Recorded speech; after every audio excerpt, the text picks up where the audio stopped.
Welcome to Underrated Democracy.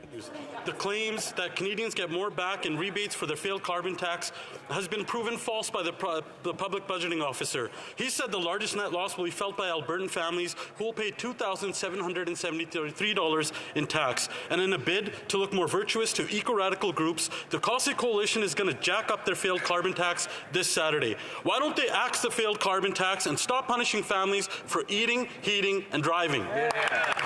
The Honourable Parliamentary Secretary to the Minister of Environment. Well, thank you, Mr. Speaker. Every time we put forward an affordability measure, Mr. Speaker, the Conservatives vote against it, Mr. Speaker. But good news is coming to the prairies where the member and I live. As of April 1st, a family of four will receive a climate rebate up to $1,500 in Alberta and Saskatchewan, $1,000 in Manitoba.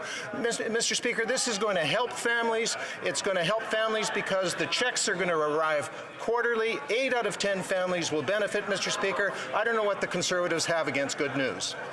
The Honourable Member for Calgary, Forest Lawn. More misinformation. Every prairie province is going to pay more in carbon tax than what they get back, and it's proven by the public budgeting officer. And this week, the woke Liberal budget already uppercut every single household with an extra $40 to $100 in cost, all because the Minister of Inflation can't balance a budget.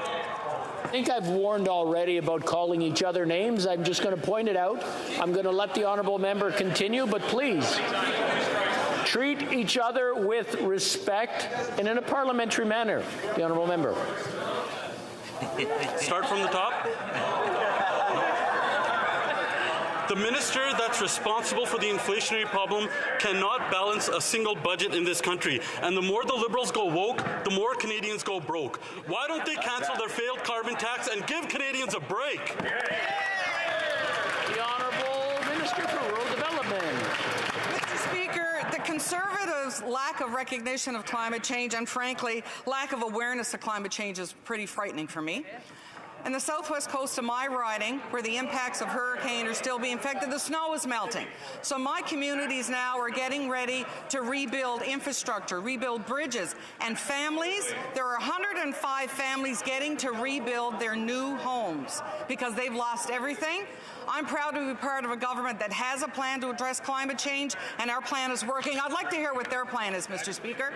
Honorable député de Louis.